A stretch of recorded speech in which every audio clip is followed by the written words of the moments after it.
Now we are officially on the record, okay? So first of all, I would like to introduce you, if you don't mind, like a minute of only me speaking, right? Okay. So you have been involved in a wide variety of solar projects since 23, gaining expertise in European solar power market, and already being 25 with previous company, Detra. I know that you're a bit involved into that, and we'll probably get, or not, but we'll be getting to that too. The company that has been providing services for residential, commercial, and utility scale solar projects. David's advice, which is pretty impressive on solar energy regulations, has helped investors to develop projects worth over 500 million euros.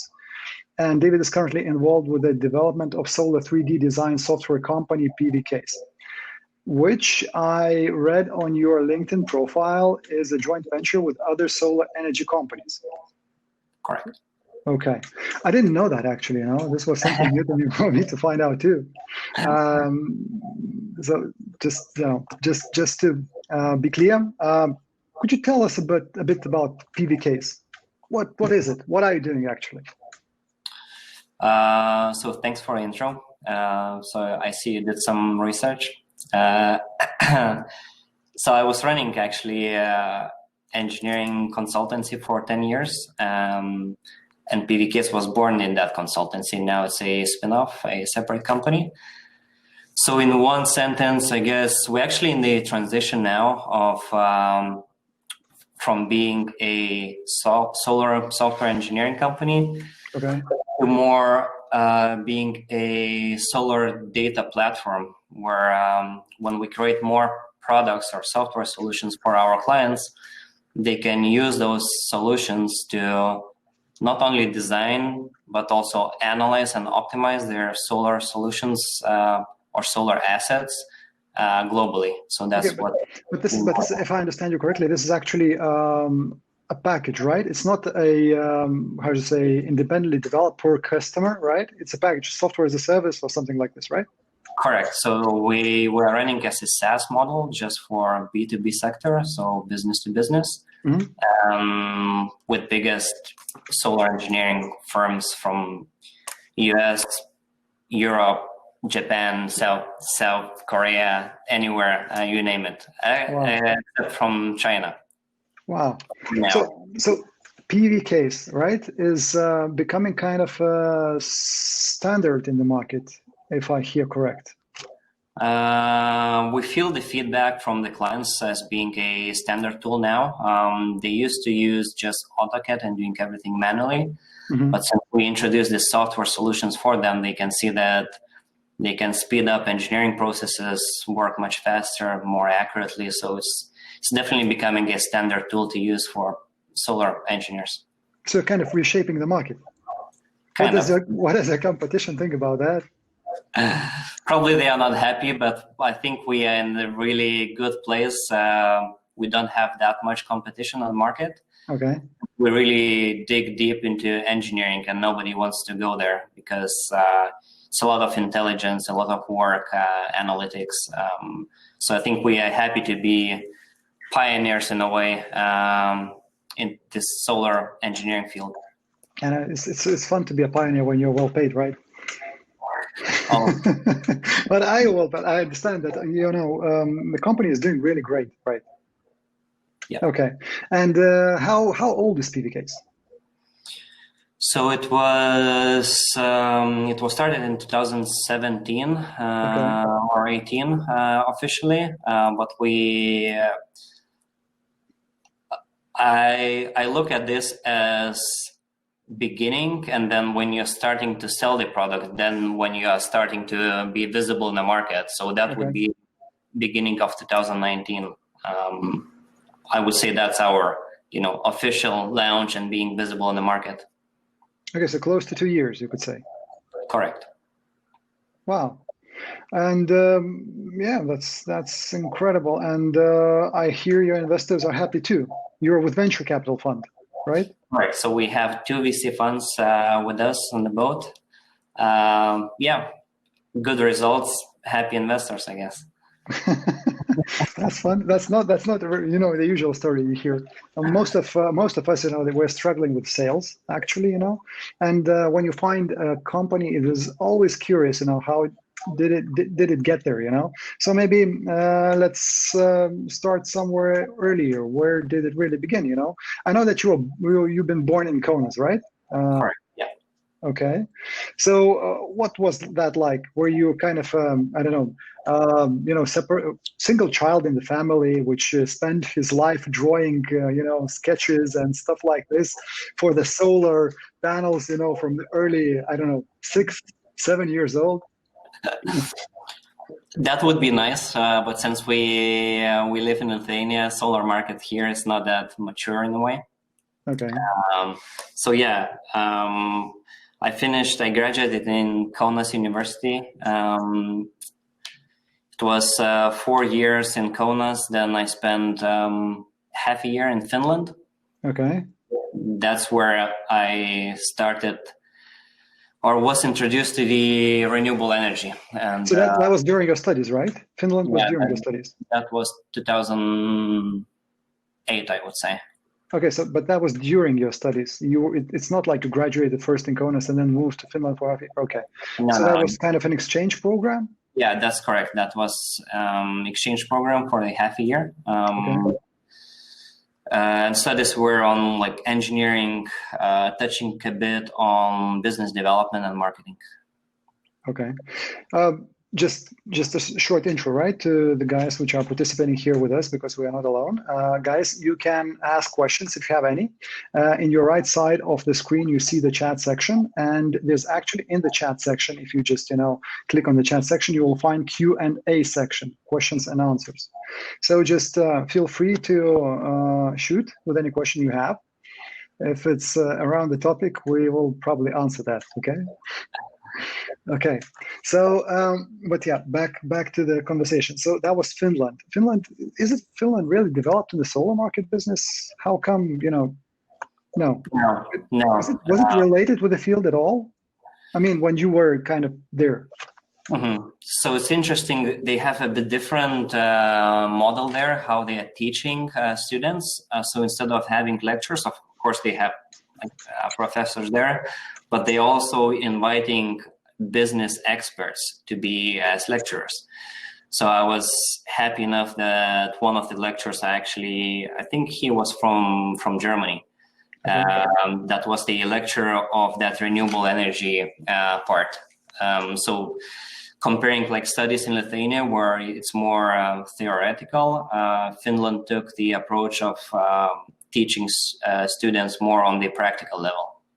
Did you know back on that day already that you're going to be kind of related to renewable energy market at all? Was it a goal? I really enjoyed those classes, and I thought that like where all the energy market is moving. So it was 2008, very beginning of solar and all the renewables globally. So it was interesting. I thought it'll be a good area to get the expertise and then to start working there. So that was a good beginning, good background, I guess. And maybe, probably to answer to your question, it was big maybe at that point. Okay. And then after that, you were coming back to Lithuania, right? Because this was something in the middle of your studies. What were you studying, by the way? It was engineering. It was called the export engineering, but it became a mechanical engineering. On the way, you start with it. That's cool. That's nice. So you're back to Lithuania, and at that time, probably not much, as you told, right? Not much related to renewables in Lithuania. You graduate, you find a job, right? What do you do? What do you do then? So it was 2009, not the easiest times, as you probably know, of all the financial crisis. Just decided to use that time and study. So moved to London. Okay. Applied for sustainable energy management courses there at the university, like master degree. And I thought during that time it would be good to spend some time with the company that already is starting to do solar or wind. So like apprenticeship in a way. Okay. Started working for that company in London, and they convinced me that practical studies are better than theoretical. Stay with us, we'll learn more. You don't need university, and yes, the hell with the master's degree, right? yeah, true. Okay. Well, I kind of, have to agree with that. Practical studies are probably, the main thing. As I remember correctly, Musk once said, that you have fun in university, and you learn in business, and actually you get, paid there too. So there's many benefits besides learning just. Okay, that's great. So you started in that company, and I was doing solar and wind, you said, right? Yeah, so since you're starting as an intern, you can touch different technologies. Two guys were not hired, but doing internships at that point. So me and another person. I was the first foreigner in that company, so that was a different challenge. But I had the opportunity to choose which path to go, solar or wind. Mm-hmm. I thought solar is more like technical and it's more engineering minded, so I decided to go with solar. Okay. And they had really interesting like onboarding sessions there, not sessions, but like path. Okay. So you start, onboarding with the company, with the technology, with the technical part, but then you're also doing sales, proposals, technical drawings, and if that project is sold for the client, then you can go with the technical team on site to do installations as well. Okay, so very hands-on, right? And they took this approach because they've been trying to grow these interns to be consultants. Mm-hmm. They thought that hands-on approach is really critical because then when you're giving advice to your clients, then you can say, how these connectors are connecting to each other. And then so many, different aspects of the engineering projects. It was really interesting, being on the roof for a while and understanding problems, coming back to the office, redesigning projects because what are the problems on site. I think it's fun actually, to be experiencing the fruits of your effort. Kind of, you've been working on those projects, you've been sketching those projects yourself, maybe discussing a lot with customers even, about those projects, and then you get to see those projects being, kind of installed. That's cool. Yeah, it's really exciting. And then each mistake you do during the design process, you need to fix that during the installation process. So it's challenging. So actually, I didn't realize that before, because, we have been talking previously too, and I didn't really realize that before. There's an emphasis on the practical learning actually in your story, because, you started the studies and it took like, about CONUS, it took like about, 30 seconds. And then about this half a year, you took a couple of minutes, on those practical studies. And then we, moved to London now, right? And you talk about master's degree, the studies, right? Like 30 seconds. And then again, we are moving to that company, and there's a bunch of things about the practical issues, which actually were taking place in that company. By the way, is this company still working? Is they alive? Are they alive? The British one? Yes. I think there were two owners at that point, and I think the company was closed maybe 3 or 4 years ago, but they split the path. So one guy is doing wind, one guy is doing solar, instead of doing everything in one place. Okay, so they're not friends anymore, right? I guess not. That was probably too much money involved, but you never know. But yeah, eventually probably it's hard to, I don't know if you should probably tell me if it's hard to combine both those things in one company if you are consulting, if you're in the consulting business. I got that company was in consulting business more, right? Mm-hmm. So they were consulting on both wind and solar. Is it very different, actually, expertise-wise? It is a bit, but I think the biggest issue they had, they've been operational just in the UK. Throughout those times, the feed-in tariffs were introduced, then cut again, then introduced again. So it's ups and downs, and for businesses are not that sustainable to go that path or be, related to governmental decisions. So I think that was the biggest problem for them. But I think that to scale those types of businesses is actually a challenge because you're kind of very much dependent on local regulations. For instance, Sure. Lithuanian regulations are totally different from, let's say, Latvian regulations or Estonian regulations, despite that we're close neighbors. And if we talk about Great Britain and then we have France, for instance, it's like a different world. True, very true. But there are some businesses, right? Since you are giving this example, there are some businesses which were able to scale this. Counter-border wise, cross-border wise. Mm-hmm. Yeah, definitely. It probably depends on the business. Like in solar industry, we see that more and more these big engineering companies are actually opening offices in different locations, and that's how they are scaling globally and diversifying in a way. Being more safe, and I think just those companies will survive when they are not, sticking with the local market and regulation. Okay, so you have to become international. This is the only approach. I think so, since solar engineering is still a niche market in a way. It's not that you're building bridges or roads, where it's a lot of opportunities. Solar is still a small market in a way. So doing that internationally or globally, that's the key. Okay. So, but getting back to that company, you were being groomed to become a consultant. Yeah. So this is what you became later on in this company. This was your development, right? You started to consult businesses on solar development. More on the technical and engineering side, but yeah. Okay, and how come? Where did your path lead then? Because obviously you're in Lithuania, right? So there must have been some adventure in between.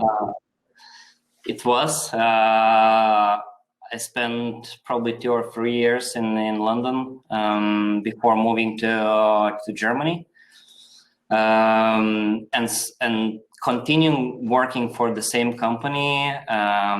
Firstly, flying to the office on Monday morning and coming back on Friday, and then transitioning from being a full-time employee to opening my own consulting firm. That was your commute, Germany, UK, UK, Germany. Okay. It's not 4 hours. It's not that bad. It's not that bad. 4 hours one way, probably. Yeah. Okay, so it's it's a business day for regular people actually. Welcome back. But yeah, and Germany. Why Germany? How come Germany? I mean, you've been traveling to London for studies, right? You decided to skip studies. You started working. You became a consultant. It would be kind of an obvious route, to follow this direction. You're a consultant. You are consulting your British customers. Sure. So my wife got the good opportunity to work for one global engineering company in a logistics sector. So we just took this opportunity. And it was a good path because Germany is even more mature than the UK market. Renewable energy-wise, you mean? Renewable energy-wise. Yeah, correct. Okay. So they've been doing that for many, many years, and also looking for different upcoming markets. And UK was one of them. So I was, I think, in the right place to help those engineering firms to actually do business in the UK. Mm-hmm. Okay. So Germany then, right? You're going to Germany, how did it evolve? Then you are hired in this company, you're commuting daily. It wasn't a daily. to London? No, it was just Monday morning and then Friday evening back. Okay, so working week was in UK and then the weekend was in Germany. Okay, and you said that was 2 years, right, of this forth and back? No. So I think 2 or 3 years was total in that with that British company, and then maybe 4 or 5 months was that commute Germany to the UK. So actually, I think, if I understand correctly, this Germany period when you probably got tired of all those traveling issues was actually a start of the business or business idea at least. Correct. Yes, because since I've got the chance to work remotely as the agreed circumstances with that company, I thought, why not to consult more companies? And that's like really naturally became as a new business. You started taking new customers, meaning not the company that you're hired in, but okay. Yeah, because as I said, many German companies started to look at the UK market at that point, connecting with me on LinkedIn, asking, if I can help with technical problems they have in the UK market. And everything was really organic growth, basically. So mainly the expertise you have built in United Kingdom was a key sales point in Germany because the Germans were expanding in that direction. Cool. And that's bringing additional experience and knowledge to you on the solar market additionally more, right? Yeah. Some of the companies, actually, not only German companies, but also I managed to sign contracts with few big US companies. So it was helping them, but at the same time learning from them about different markets. So it was both way good experience exchange in a way. But it seems to be pretty intense. Have you ever had a moment in your life where you said, this is enough, I'm not into this sector, this field anymore, I'm fed up, it's up to here, right? You're selling yourself, you're drawing yourself, you're communicating to customers yourself. It's like one man's orchestra, right? Yeah. It was intense. Because when you're in a niche market, then reputation is the key. So if you're selling projects yourself, you need to deliver on time, on quality, and then if the client is happy, he's sending more projects. So imagine that it's like a snowball effect in a way. So it was definitely points where it's just physically impossible to deliver all the projects you sold. And were there any, moments where you're thinking, I would rather go working for someone else? No, okay, probably cool. not. So many, it were more good, like building relationship with the top management and decision makers. You could never go in the same path working for somebody else. You can't build these relationships in any other way. Okay. So I was really enjoying that.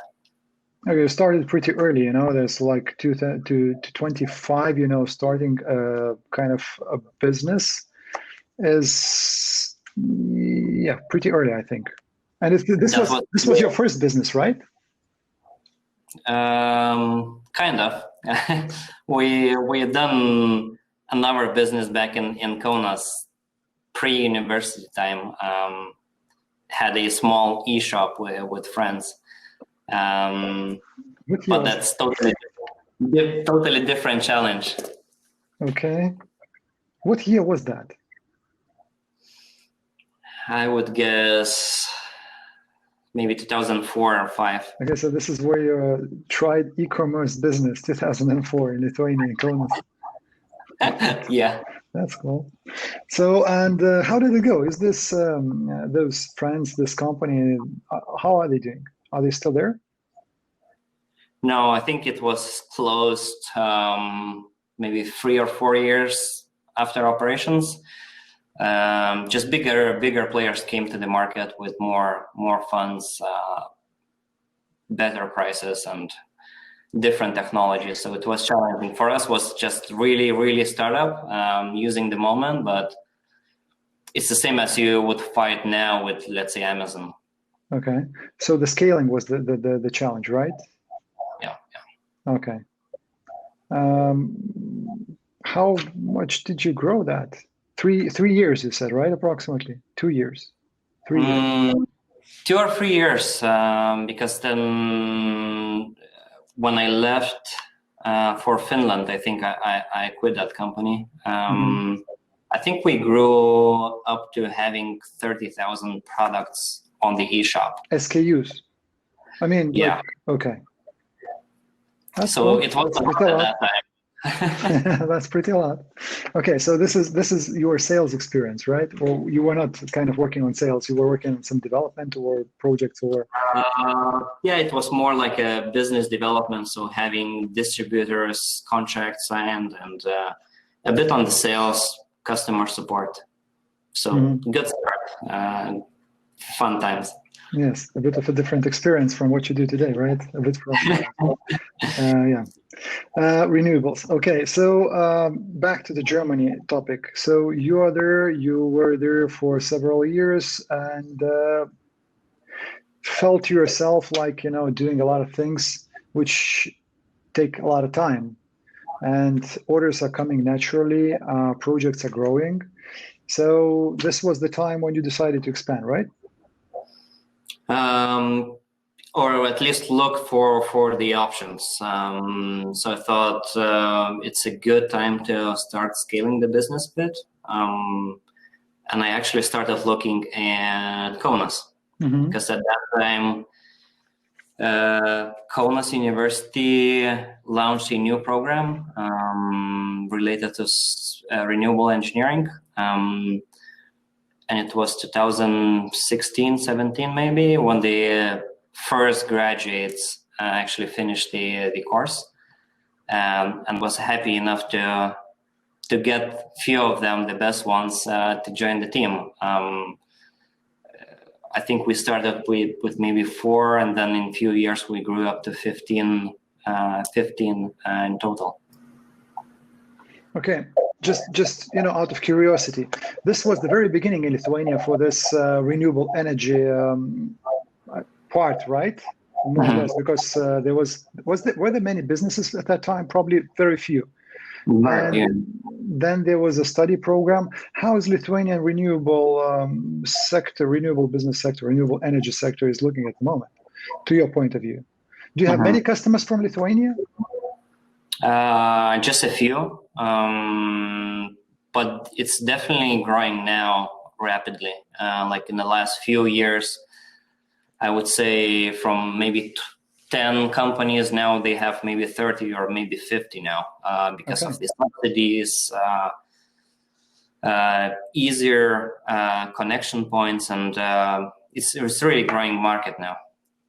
So for the solar energy developer, Lithuania is an attractive country. For the local developer, yes. For the international, probably they're looking at different markets because of the electricity prices, of probably the irradiation, how much energy you can get from the sun at these locations. So it's plenty of work in more attractive countries from solar perspective. Okay, more sunny countries, right? Sure. Sunnier. Okay, so you started looking into Kaunas, and when you were you traveling a lot at that time? I mean, Germany, Lithuania.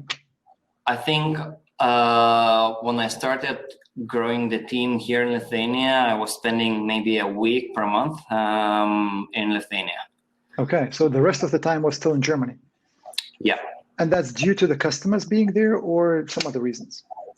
Probably both.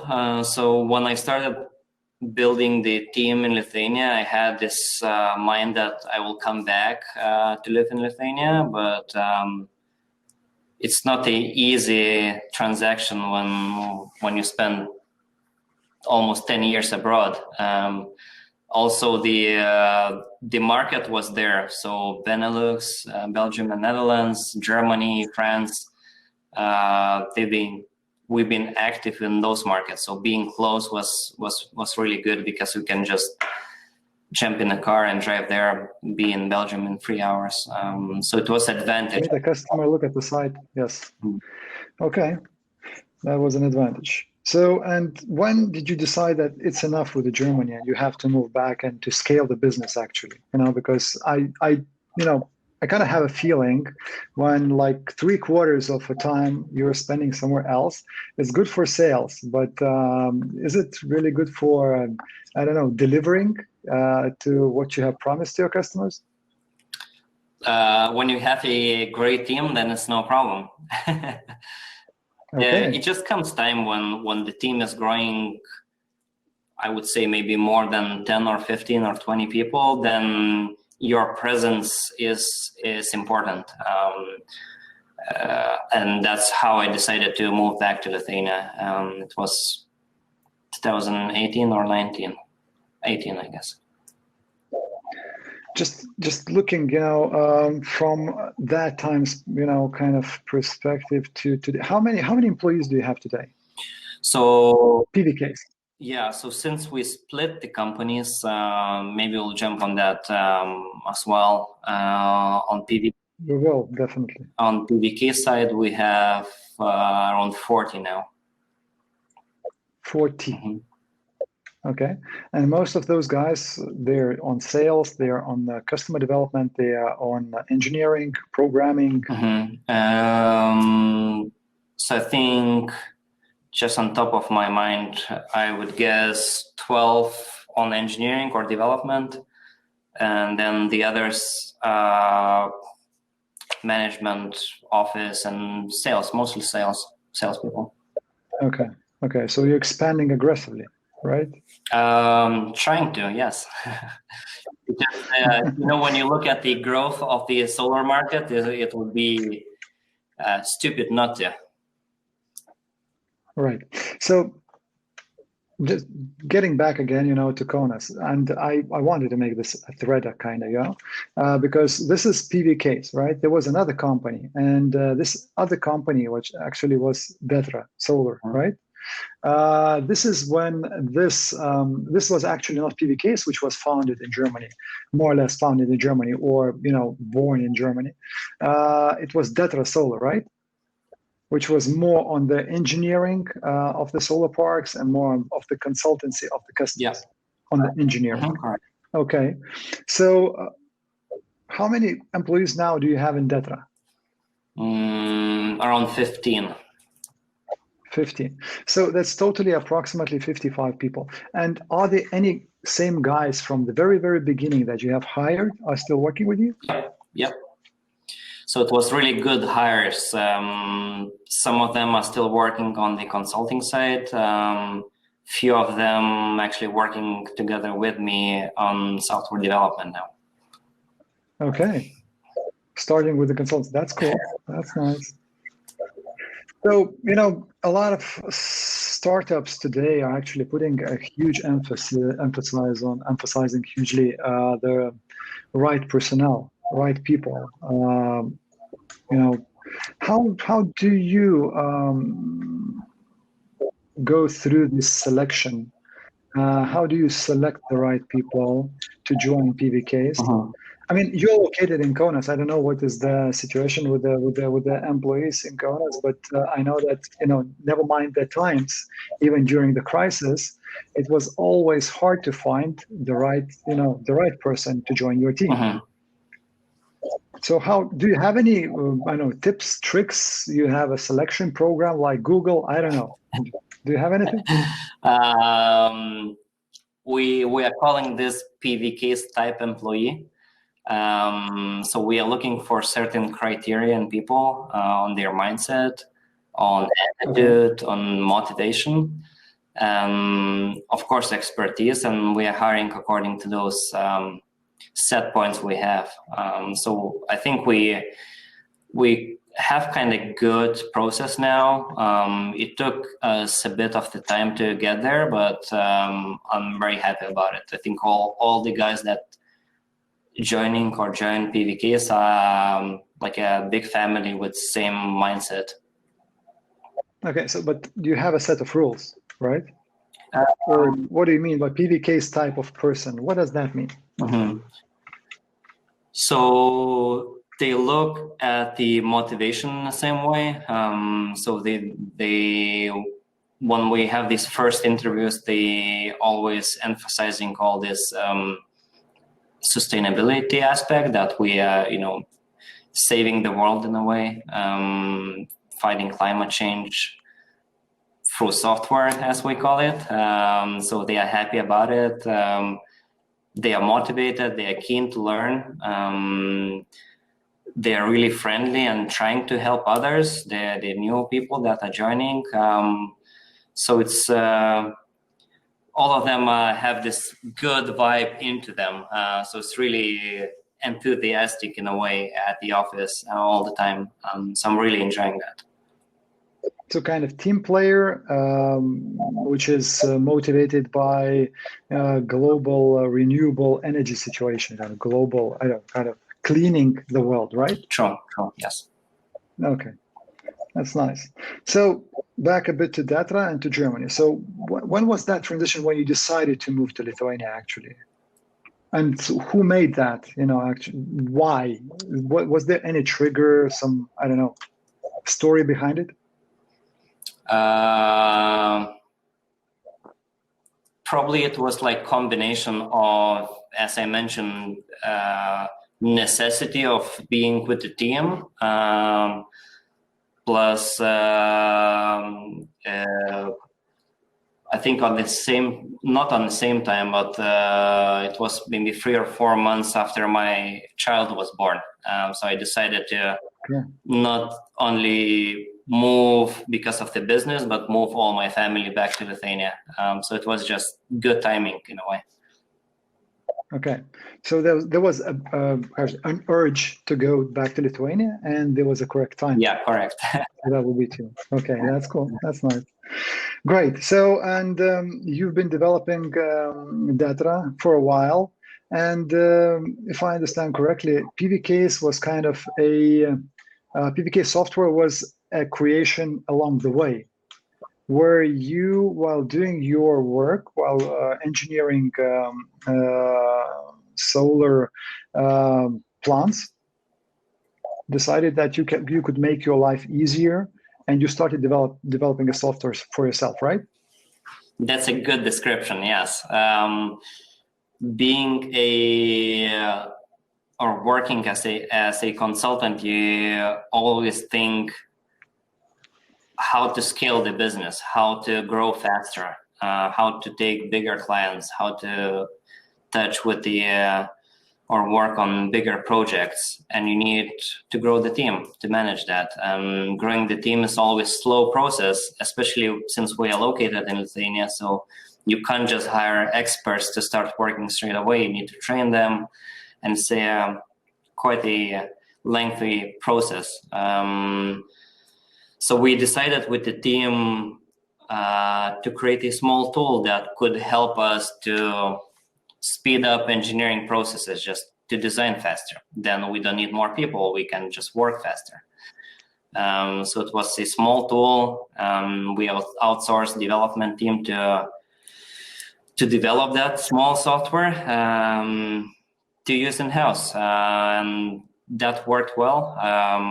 We've been using that. We've been enjoying that. It was really small, really premature, simple tool. But then the feedback from our clients started coming back to us, asking about what type of tools you're using, why it's different, how you're designing, how you can manage to do these changes so fast, because when you're doing manually, it can take weeks. When you do with the software, it can take minutes. So that's a big difference.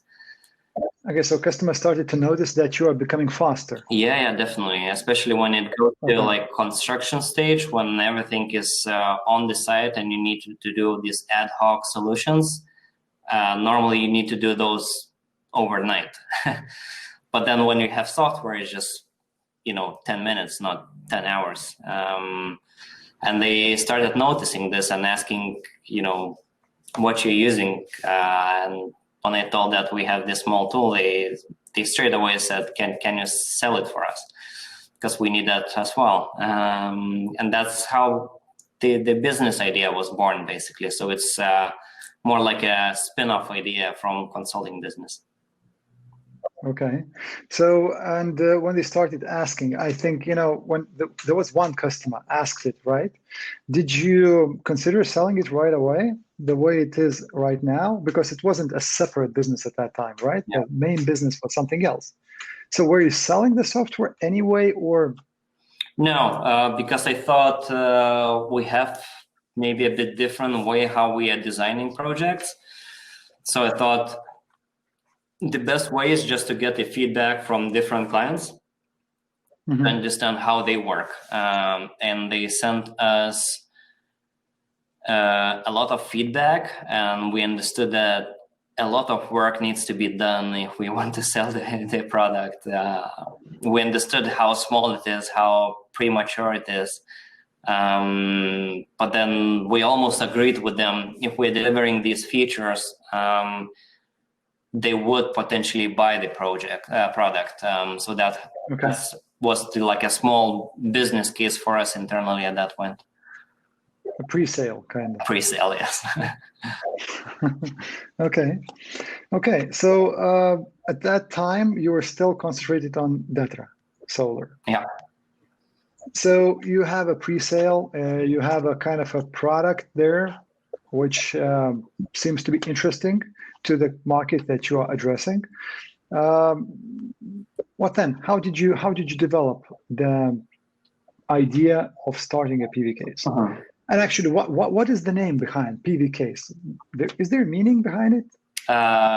It is actually. So it was normally you do this exercise about the names with your marketing department, but actually the name was born in one of our chief product officer's mind. So PV is for photovoltaic, like solar, and case is for computer-aided solar engineering. That's complicated. That's definitely. It seems like it was built by an engineer. The name, itself. But yeah, the market you're addressing probably is very, very suitable for that. Okay, so how did you, end up with a separate company on this?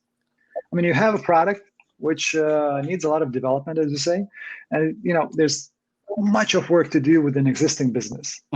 There's outstanding customers there, and there's a new product.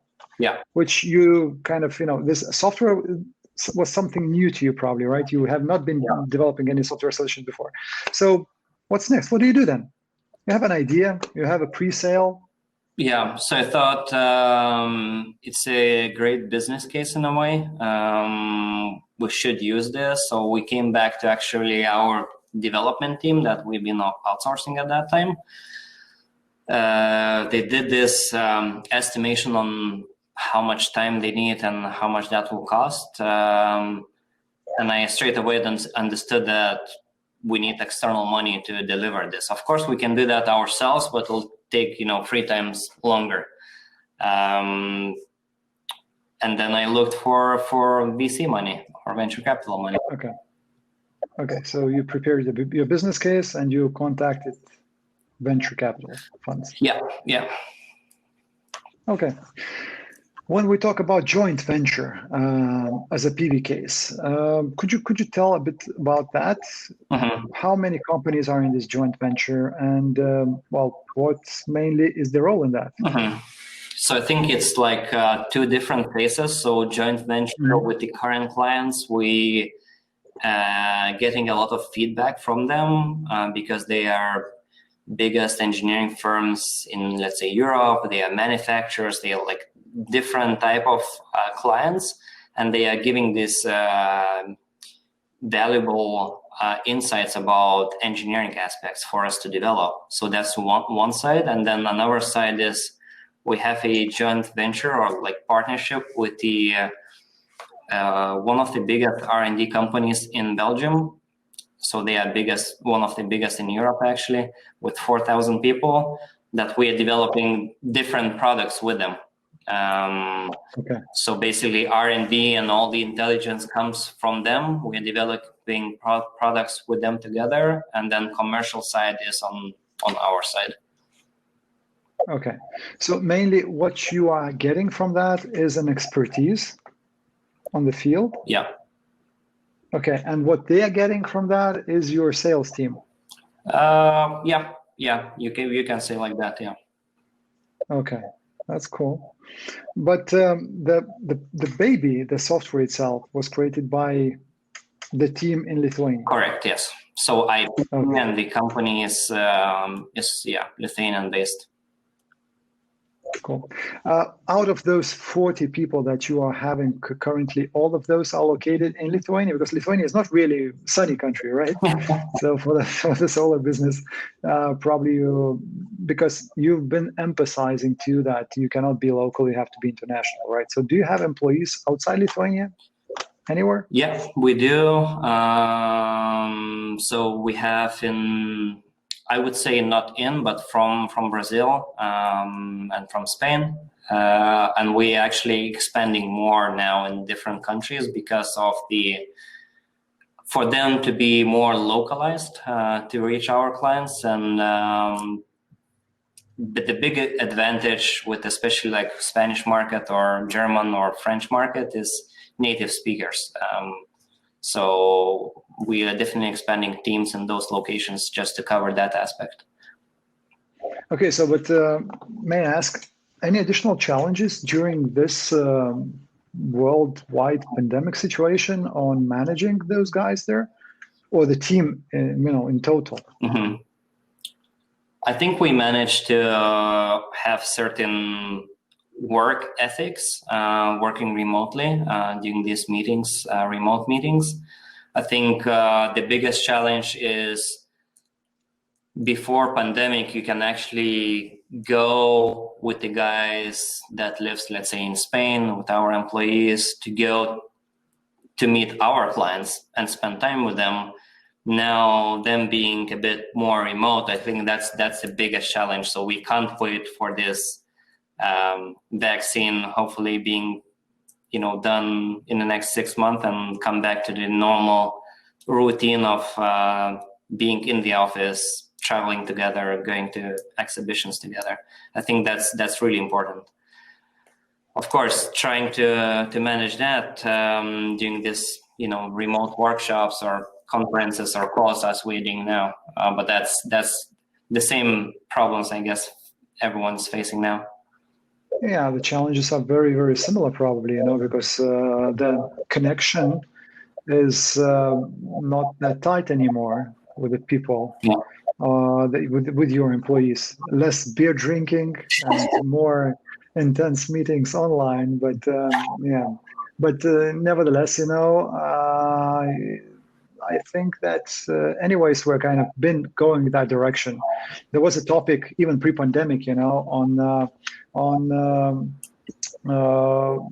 staying in the office during working hours and working from any locations you are willing to, if you are able to actually, if you have the conditions and job permits that. So I think that this will just rush this through a bit, but nevertheless, we're meeting the challenges, and none of us were related, prepared to that. So it's always interesting topic, to hear how others are handling this. Just simple as that. So those guys, when you're having, you said from Spain and from Brazil, those guys are not actually in Spain and Brazil. Correct. So they are in Lithuania? No, but they're in different countries. So now one is in Canada, one is in Spain, one is in Canary Islands. So the Brazilian guy is in Canada. True. That's cruel, Challenging, however challenging. Yeah, that's not that. It's a bit of a different climate there from Brazil, probably. But You are actively expanding in Canada too. I know that US is a big market for you, but what about Canada? So Canada is a similar sized market for you? No, it's definitely smaller, but we have clients from there.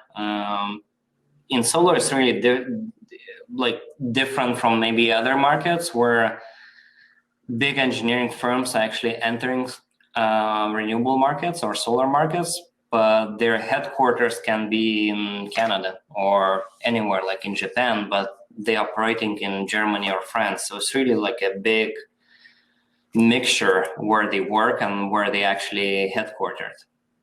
So actually, there is a need to have a connection with the headquarter. Yeah. Okay. Normally, like if they want to implement PVcase to be used as a standard tool in their global departments, then everything goes through the headquarters. How is this business diversified? I mean, renewables in total. We're talking about solar most of the time, and that's natural because you are in the solar business. But is there a way to expand the software that you have developed, that you are developing, into other areas of renewable energy? Have you been thinking about that? Yeah, in a certain ways, maybe not the engineering aspect, but analytics, financials, big data, then yeah, you can adapt, not that easily, but you can adapt to different verticals in a way. So you've been thinking about the future, right, of this product, of this company.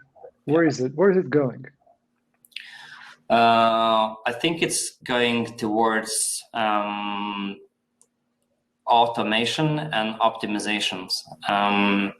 So it's since the market is growing so fast, there's not enough data about projects being built and projects that are already built, how they are performing.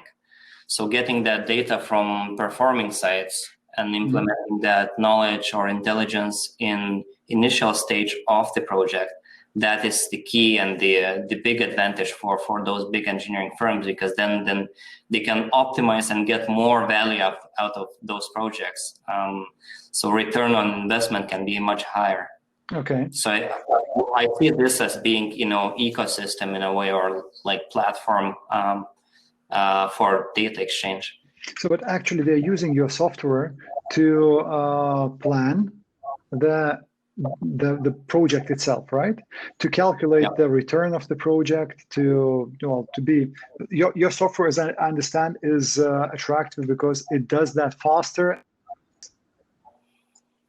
Yeah. So my question would be, how many of those big players do you have in the market, and how the market is going to change? Because when we talk about the solar market in the future, right? And you mentioned there are several large players. So is this market is going to be kind of concentrating in hands of those larger players mainly? Or you see that this market is going to be still distributed within smaller developers? And this question is actually very much related to what is the PVcase's future? I mean, you have a limited number of customers, right? Correct in a way, but you need to look at the market growth. So it's been growing 30% year over year. Wow. So looking at the capacity, how much solar installations were done yearly. So you need more people, you need more companies. So more and more companies actually entering solar markets. So we are really happy about it. And, success, I think it's coming from that, because you're not tackling just existing clients, but more and more coming to that market. And if you look at the Paris Agreement and any other governmental push to different countries, you see that the growth up to 2050 will be massive. I think it's the most rapid growth market existing, or industry. Okay, 30% a year sounds really challenging, actually. So your development probably has to keep pace with that growth too. I mean, yeah. Okay. So we have a question. And the question is the biggest challenge so far you've experienced since starting a PVcase. As we heard in the very, very beginning, David's life with PVcase was pure sugar, no challenges, just, coming customers, sales, right? Mm-hmm. I think the biggest challenge was actually transform a mindset from consulting to software engineering, and how you grow business and what you need is. Although we work in the same industry, solar industry, but business models are totally different. When you work on consulting, you are selling and you're producing, right? You need to manufacture. When you're on the software development side, then you're selling the product, they're using that product, and you need to keep up with it. So updates, customer success, and all those different aspects that is not that related to, let's say, consulting business. So I think that was the biggest challenge, getting to the new mindset. So previously in the consultancy business, projects and they were switching, right? There's an end for one and there's a beginning for a new one, right? And they were constantly different. Now you have only one product. This is the challenge, right? This was the challenge. You have to concentrate on one product and the continuation of that, not one product. Mm-hmm. Mm-hmm. Yeah. If I paraphrase it right. Yeah. It's pros and cons in both businesses. There's a big advantage in the software business, especially in SaaS business, when it's software as a service, because they are continuing to use the software, so they are renewing every year. So we have this cash flow coming, so you can predict what's your future and you can predict growth. Where in, let's say, consulting business, it's really unpredictable because it's ups and downs. As what we discussed in the beginning, when you need to diversify different markets, understand those markets. So it's different challenges, but it's life. It's interesting. Okay, so in the terms of future, I'm still having this question, so I feel an urge, to find an answer for that. In the terms of future, what would you say? How is this renewable sector is looking in the nearest 5 to 10 years? Because we see a huge dominance of China as a developer of solar energy, as a consumer of energy in total, and as a developer of this sector, because they kind of it seems like a step in front with a lot of decisions and solutions. So how is this going to be next 5 to 10 years approximately? How do you feel it? Mm-hmm.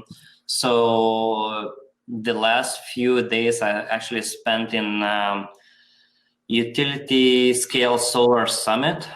So it was interesting points highlighted there. One being that solar energy component prices dropped by 82% in the last 5 years. Wow. So competitive advantage that had Chinese companies or manufacturers are not affecting anything now. So you can see that many inverter manufacturers or module manufacturers are opening manufacturing facilities in Europe as well.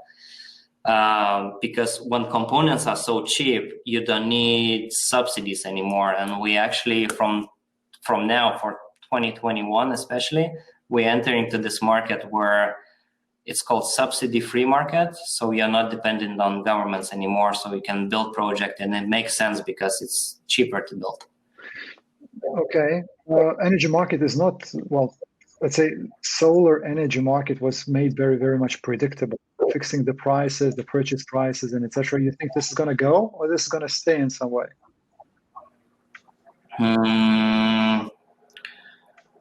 Good question. It's hard to predict. It really will depend on how much lower we can go with the project prices. And I think the biggest problem will be the grid capacity, because there's a certain levels how much energy you can produce through renewables and push to the grid. And so think the next 10 years will be the next phase of upgrading the infrastructure as it is, because of the EV cars, of many changes going to for renewable storage and so hydro. This is the main limitation, right? This is the main limitation, the infrastructure of the energy. I think it's one of them, yes. Okay. Are you planning to enter such a hostile markets like just mentioned Chinese market? You're not there, right? We're not there, but we are actively investigating that with the external partners.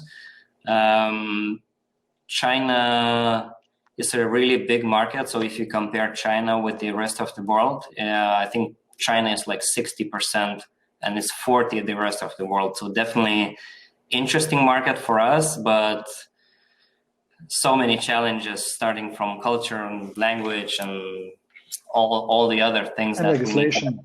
We need to account. Yes, yeah, definitely. Okay. There's another either question or comment. I see it's a question, right? Considering the price drops in parts, are you planning not only to deliver consultancy solution, but actually physically build solar energy gardens for a future, maybe? Yourself, as a PVcase or as David? Good question, Liutauras. I don't think so. I think we are really strong into what we do. Building and being hands-on and being like engineering firm, construction firm, is totally different challenges. I think there are so many good players on the market that are doing that way better than us. I can't see us going to that direction. Okay, so the plan is actually to stick to what you do at the moment, to nurture the software solution and to enter new markets, to expand on the sales. And yeah, I think kind of, I have a feeling, I have to agree with you, just from, kind of outsider's perspective, it seems that you have a unique product today in the market. And I think that you are becoming a good part of this hopefully rising wave of concerned people over the cleanness of the world, over the cleanness of the energy we use, CO2 emissions, and et cetera, et cetera. So I think you are becoming a big part of that. And yeah, the feeling should be really good. So I'm personally, I wish you all the success. But nevertheless, we're kind of a bit over the time here, but I still would like to use a few questions, use a few minutes if you don't mind. Where do you get all those strategies and, thinking wise? Do you read a lot? Do you watch some movies or do you listen to podcasts? Do you have your favorite ones? I really into like video podcasts, especially with several people I follow on like YouTube from the US, from the like Silicon Valley. So they're opening your mind on like a broader perspective, but most of those strategies are actually coming when speaking with our clients. Okay. I think when we started PVcase, we started not as a startup. We started to solve the problem that is in the market. So we understood the problem and we said, yeah, we need to fix this. So any other products we are creating, we are using the same mindset, just speaking with them, understanding the market, what they need, what can be done, and then, putting a green light on those products, let's say, or strategies. Okay, so would you recommend some author or some video podcast author, book author, who you are following yourself? Not on my top of my mind now, because if you go to like followers, you have so many of them. So they are updating quite frequently. So each, I would say, second or third day in the evening, I'm spending at least an hour or two listening to most of them when I have a chance. Okay. So, and one last question. How many people PVcase is going to have in next year, the same period, in the start of the December? What is your plans? So to get where we want to be and deliver all the products we want to, I think we probably need to be at like 100 people.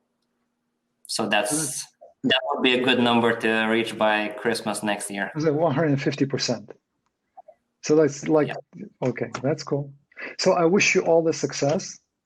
Thank you very much for joining me today here. It was a pleasure talking to you, a real pleasure. I think that once again, you have a unique product and you have to communicate about this. You have to tell people, you have to tell the world about this, you know? And I hope that we're gonna have similar solutions, similar projects, similar products coming to life in Lithuania. Well, not only Lithuania, Europe, the world. So to cure. Thank you very much once again. I hit now the stop recording button. So now everyone.